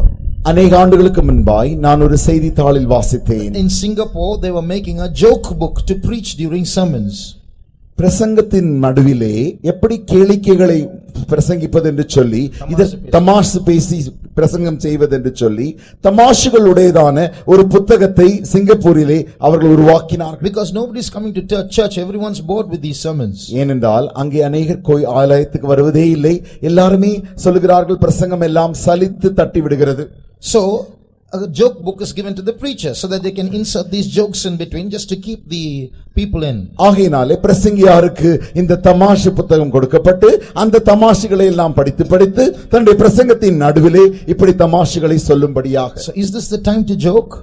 தமாஷடிக்கும் காலமா இது? Is this the time to joke? இது தமாஷடிக்கும் காலமா? Is this a time to preach jokes? தமாஷை பிரசங்கிக்கும் காலமா இது? When the devil and his people are getting ready to lay a trap for every human being in this world, சாத்தானும் அவனுடைய ஜனமும் இந்த முழு உலகத்தை தன்னுடைய கண்ணிக்குள் மாட்டிக்கொள்ளும்படியாக அவர்கள் தன்னுடைய கண்ணியை ஆயத்தம் செய்து கொண்டிருக்கும் இக்காலகட்டத்தில் தானே. Brother, sister, what do your ears want to listen to? சகோதரி சகோதரியே, உன்னுடைய காதுகள் எதை கேட்க வாஞ்சையாய் விருப்பமாய் இருக்கிறது? Read Acts chapter 20 and verse 20. அப்போஸ்தலர் நடபடிகள் 20ஆம் அதிகாரம் 20ஆம் வசனத்தை வாசியுங்கள். பிரயோஜனமானவைகளில் ஒன்றையும் நான் உங்களுக்கு மறைத்து வைக்காமல் வெளியரங்கமாக வீடுகள் தோறும் உங்களுக்கு பிரசங்கித்து உபதேசம் பண்ணி, and how I kept back nothing that was profitable unto you, but have showed you that have taught you publicly and from house to house. So here St. Paul says, I didn't hide anything behind what God revealed to me. I didn't hide it behind the screen. I opened up everything to you. I went preaching everything publicly from house to house. இங்கே பரிசுத்த பவுல் என்ன சொல்லுகிறார் என்றால், தேவன் எனக்கு காண்பித்ததான ஒவ்வொரு காரியத்தையும் ஒவ்வொரு திரைக்கு மறைவிலே மறைத்து வைக்காமல், உங்களுக்கு நான் மறைத்து வைக்காமல் வெளியரங்கமாக வீடுகள் தோறும் பிரசங்கித்து வருகிறேன். Brother, sister, and we want to do the same thing that St. Paul did. பரிசுத்த பவுல் செய்தான அதே காரியத்தை சகோதரனே சகோதரியே நாங்களும் செய்ய வாஞ்சிக்கிறோம். Read Matthew chapter 24. மத்தேயு எழுதின சுவிசேஷம் 24ஆம் அதிகாரம் and read verse 45 and 46. 45 46 வசனங்கள். ஏற்ற வேளையிலே தன் வேலைக்காரருக்கு போஜனம் கொடுத்து அவர்களை விசாரிக்கும்படி எஜமான் வைத்த உண்மையும் விவேகம் உள்ள ஊழியக்காரன் யாவன்? எஜமான் வரும்போது அப்படி செய்கிறவனாக காணப்படுகிற ஊழியக்காரனே பாக்கியவான். Who then is a faithful and wise servant, whom his Lord hath made ruler over his household, to give them meat in due season? Blessed is that servant whom his Lord, when he cometh, shall find so doing. This is a scripture portion about the last days. இது கடைசி நாட்களை குறித்துதான தேவனுடைய வேத வாக்கியம். So in the household of God is you. இந்த தேவனுடைய வீடு நீங்களா இருக்கிறீர்கள். So God has given us servants of God the responsibility of giving you the word in due season, the food for these days. ஏற்ற வேளைக்கு தேவையான உணவு, ஏற்ற வேளைக்கு தேவையான காரியத்தை உங்களுக்கு தரும்படியாக தேவன் இந்த தேவ ஊழியர்களாகி எங்களுக்கு தந்திருக்கிறார். So if I don't preach that word that God gives me to tell you and preach a sermon only to please you, God will take me by the collar and question me. தேவன் என்ன தருகிறார் உங்களுக்கு நான் தர வேண்டும் என்று தேவன் என்ன வார்த்தையை பிரசங்கத்தை எனக்கு தருகிறாரோ அதை நான் பிரசங்கிக்காமல் உங்களுக்கு பிரியமானதை நான் பிரசங்கித்தால் என் சட்டையை பிடித்து தேவன் என்ன கேட்பார்? You are not my sheep, you are God's sheep. நீங்கள் என்னுடைய ஆடுகள் அல்ல, நீங்கள் தேவனுடைய ஆடுகள். God has given us, the servants of God, the responsibility not just to preach something and go, but to feed your soul with the food that God has given us to feed you with. தேவன் என்ன நமக்கு தேவ ஊழியர்களை தந்திருக்கிறாரே, ஏனென்றால் தேவ ஊழியர்கள் தேவன் நமக்கு என்ன தர வேண்டும், என்ன உணவை தர வேண்டும் என்று அவர்கள் மூலமாக தந்த காரியத்தை நமக்கு தரும்படியாகவே. ஏதோ ஒன்றை பிரசங்கித்து போக வேண்டும் என்று அல்ல, தேவன் எந்த ஆகாரத்தை எங்களுக்கு தந்திருக்கிறாரோ அந்த ஆகாரத்தை கொண்டு உங்களை போஷிக்கும்படியாக கர்த்தர் எங்களுக்கு கட்டளையிட்டிருக்கிறார். எந்த ஆகாரத்தை தேவன் எங்களுக்கு தந்திருக்கிறாரோ உங்களுக்கு தரும்படியாக அந்த ஆகாரத்தை உங்களுக்கு போஷிக்கும்படி தேவன் எங்களுக்கு கட்டளையிட்டிருக்கிறார். So in these words that we are speaking to you, there is a message from God for your soul.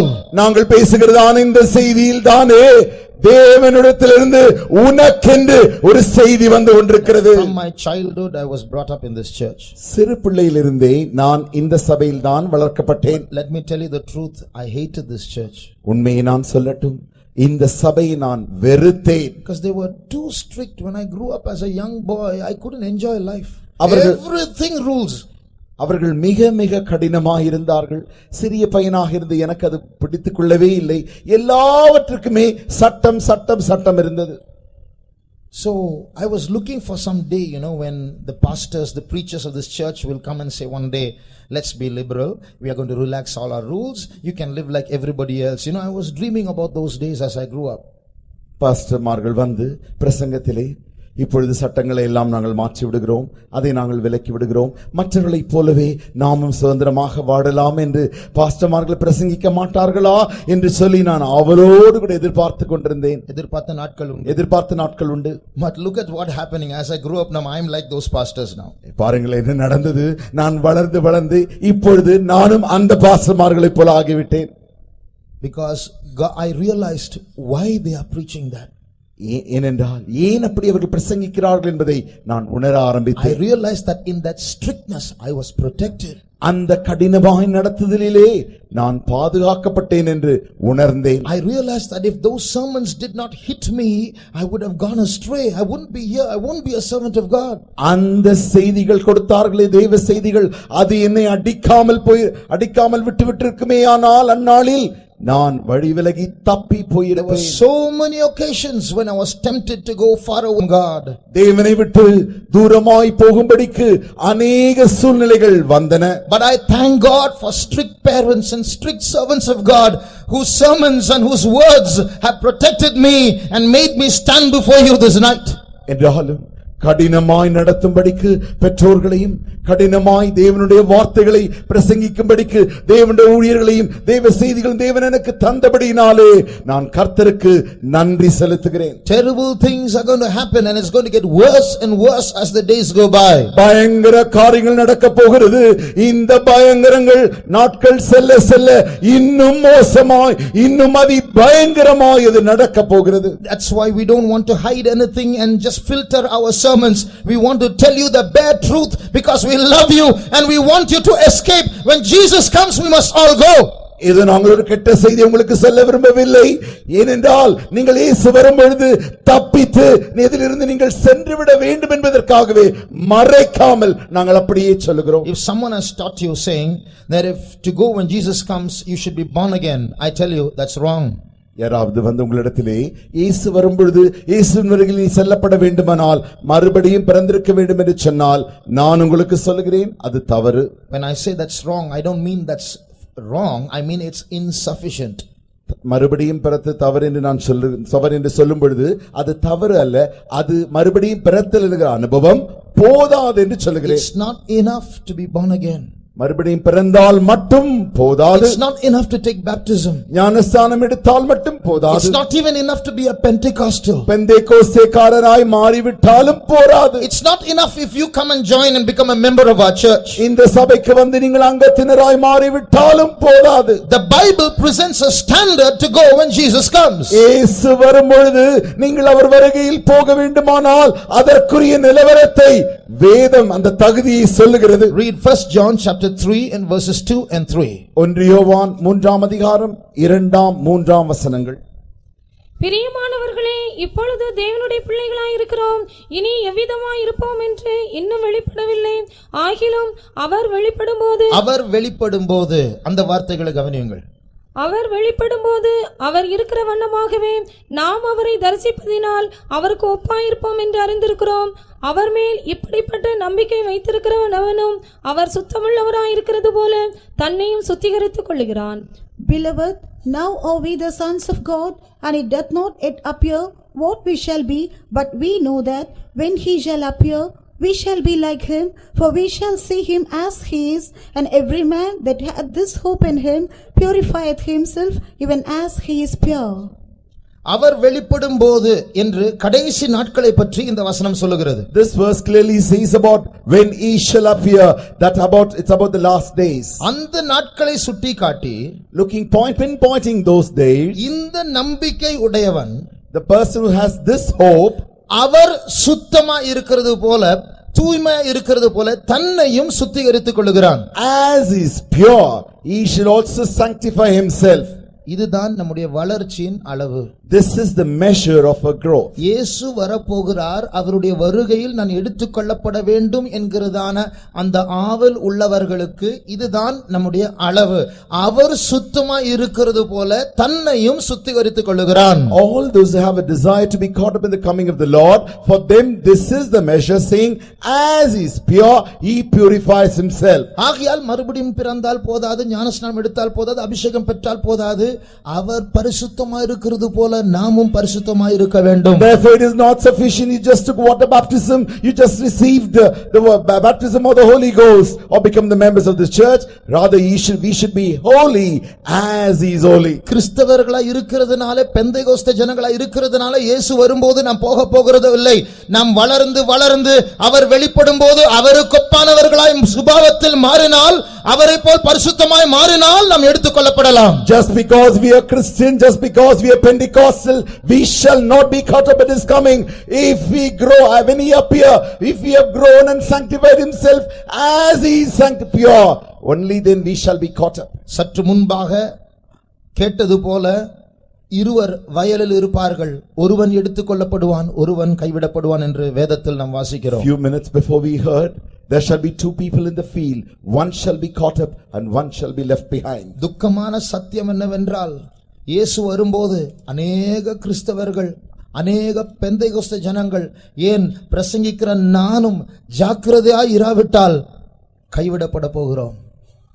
The sad truth is, many Christians, many Pentecostals, why not the preacher I am, if I am not beware, at the time of the coming of the Lord, even we'll all be left behind. ஆகையால் கிறிஸ்தவர்களே, பெந்தைகோஸ்தே ஜனங்களே, விசுவாசிகளே, நம்முடைய முயற்சி இயேசுவை போல் மாற வேண்டும் என்றுதான் நம்முடைய அளவுகோலாய் இருக்க வேண்டும். Therefore, all Christians, all Pentecostals, what we need to try is, we need to grow to the measure of Jesus. நம்முடைய கண்களை மூடுவோம். Shall we close our eyes? எத்தனையோ காரியங்கள் அதை சொல்லிக்கொண்டே மணிக்கணக்காய் சொல்லிக்கொண்டே இருக்கலாம். We can talk about it for many long hours together. இதை பற்றி இயேசுவின் வருகைக்காக ஆயத்தப்படும்படியாக என்ன செய்ய வேண்டும் என்று இன்னும் அறிய வேண்டும் என்றால் எங்களுடைய கூட்டங்களுக்கு நாங்கள் உங்களை வரவேற்கிறோம். If you want to know more how to be preparing yourself for the coming of the Lord, we cordially invite you for all our meetings. கொடுக்கப்பட்டதான பாட்டு தாள்களில் எங்களுடைய விலாசங்கள் உண்டு. Our addresses are printed behind in the last pages of the hymn sheet given unto you. நீங்கள் ஞாயிற்றுக்கிழமை உங்களுடைய சபைகளுக்கு செல்லலாம். புதன்கிழமை எங்களுக்கு வேத பாடங்கள் உண்டு. அங்கு அந்த வேத பாடங்களுக்கும் சாயங்காலம் 6:30 மணிக்கு நீங்கள் வரலாம். You can go to your own churches on Sunday, but you can come to us on Wednesday evening Bible studies. நீங்கள் வரலாம். You can come. சத்தியத்தை அறிந்து கொள்ளுங்கள். Know the truth. இயேசுவின் வருகைக்காக ஆயத்தப்பட வேண்டியதான அந்த அளவை அறிந்து கொள்ளுங்கள். Know the measure to be prepared for the coming of the Lord. ஒன்று நிச்சயம். One thing is for sure.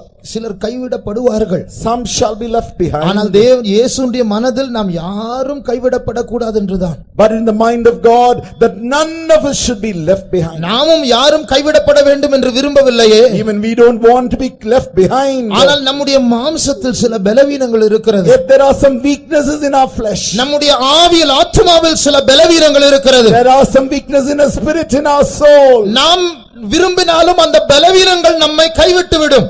Even if we desire, those weaknesses will leave us. ஆகையால் தான் நாம் ஆண்டவரை பிடித்துக் கொள்ள வேண்டும். That's why we must cling on to God. ஆகையால் தான் நமக்கு ஒவ்வொரு மனுஷனுக்கும் ஒரு இரட்சகர் தேவை. That's why every man needs of a savior. இயேசு நானும் வழியும் சத்தியமும் ஜீவன் என்று சொல்லவில்லை. நானே வழியும் சத்தியமும் ஜீவன் என்று சொல்கிறார். Jesus did not say, I am also the way, the truth and the life. Rather he said, I am the way, the truth and the life. ஆகையால் அவர் ஒருவரே வழி. Therefore he alone is the way. இது நான் சொல்லவில்லை, இயேசு சொல்லுகிறார் நானே வழி. Nor did I say, it was said by Jesus, I am the way. நாம் எல்லாரும் நமக்கு எல்லாருக்கும் பலவீனங்கள் பாவங்கள் உண்டு. We all have weaknesses and sins. ஆனால் அவரை போல பரிசுத்தமாய் இருக்க வேண்டும் என்றால் இயேசுவே வழி.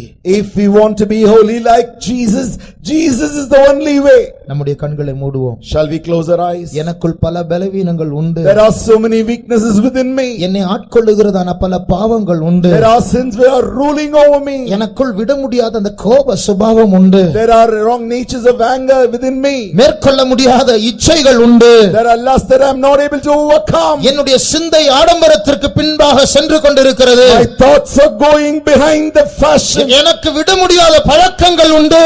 There are nature that I am not able to live free.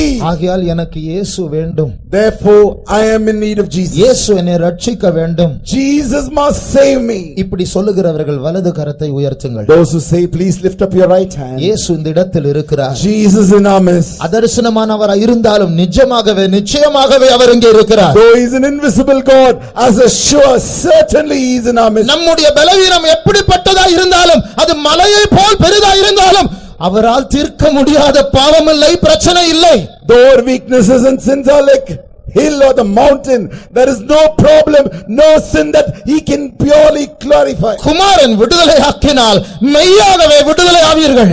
If the Son shall set you free, ye shall be free indeed. அந்த இயேசு உங்களை மறுபடியும் பிறக்க வைப்பது மாத்திரமல்ல, உங்களை முற்றுமுடிய ரட்சிக்க அவர் வல்லமுள்ளவராய் இருக்கிறார். That Jesus is able to not only make you born again, rather to save you till the very end.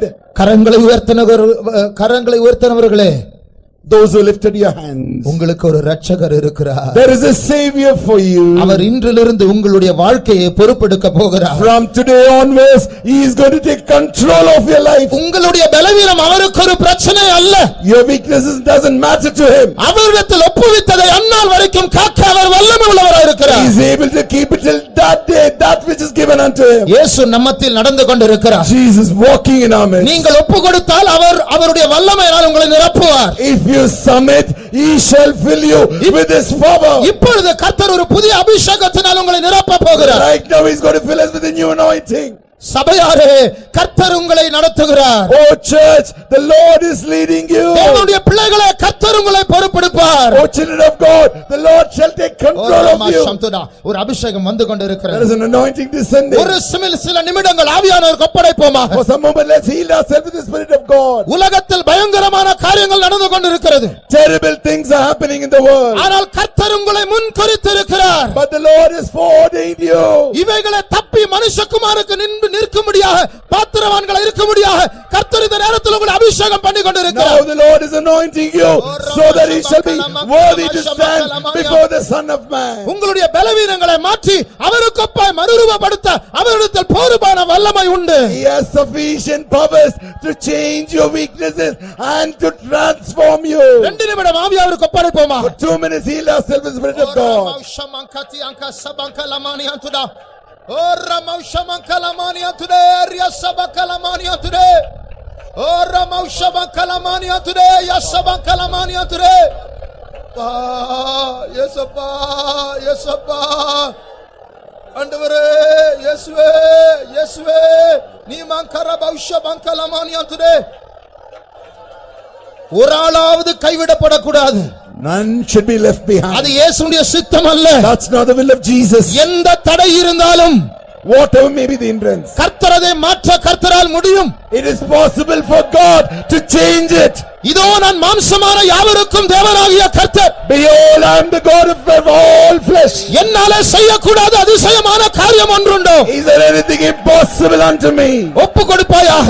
Heal yourself. கர்த்தர் அதிசயங்களை செய்ய போகிறார். God is going to perform the wonders. உன்னுடைய பலவீனத்தில் அவருடைய பலன் பூர்ணமாய் வெளிப்பட போகிறது. His strength going to be revealed in your weaknesses. மௌஷபங்கலமா சபகரமங்கலமானியா துரே. O ரமௌஷபகலமானியா துரே, ரியசபகலமானியா துரே. Oh ya rabausabankalamaniyam today, rabausabankalamaniyam today. Thank you Lord, we thank you Jesus, we praise you Lord, we praise you Lord, we praise you Lord, we praise you Lord, we praise you Jesus, we praise you Jesus. Thank you Lord, we thank you Lord, we thank you Jesus, we praise you Jesus. Thank you Lord, we thank you Jesus, we praise you Lord, we praise you.